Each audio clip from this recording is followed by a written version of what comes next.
Мемлекет басшысы Қасым-Жомарт Тоқаев кітап оқу мәдениетін жаңа деңгейге көтеру туралы маңызды жарлыққа қол қойды. Бұл құжат еліміздегі кітапхана жүйесін толық цифрландыру мен баспа ісін мемлекеттік қолдауды көздейді. Рухани реформаның халыққа берері қандай және оқырманды қандай жеңілдіктер күтіп тұр? Толығырақ әріптесім Бағжан Бақыттың сюжетінде.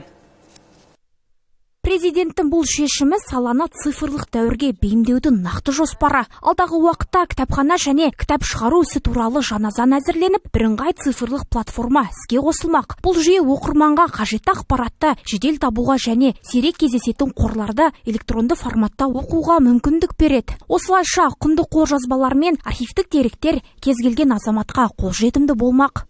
Жасанды интеллекттерді қолдану арқылы біз келген оқырманның қызығушылығын арттыра аламыз.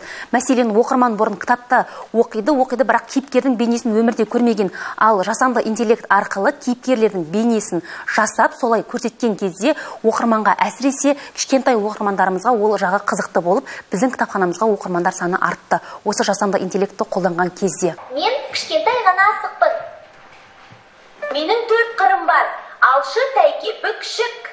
Технологияның игілігі қазірдің өзінде сезіле бастады. QR-код арқылы кез келген шығарманы телефонға жүктеп алуға немесе аудио нұсқасын тыңдауға болады. Жаңа бастаманың негізгі бағыты да сол. Технологияны білімнің басты көмекшісіне айналдыру.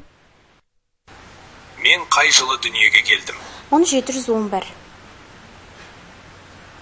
Мен бала кезде қандай атпен танылдым? Сабалақ деген атпен.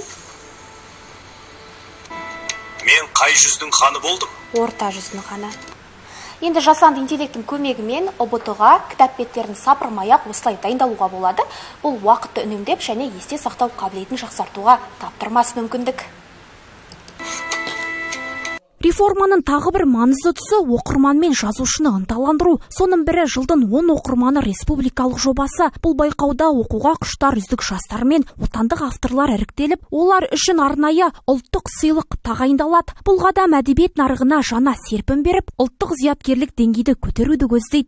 Мемлекет басшысы осы президенттік лауазымға келген күннен бастап осы кітап мәселесіне, оқу мәселесіне қатты назар аударған болады. Неге? Өйткені кітап оқу арқылы адамның дүние танымы кеңейеді. Біз үшін, жалпы оқырман үшін бұл өте керекті және қуанышты жағдай деп айтуға болады.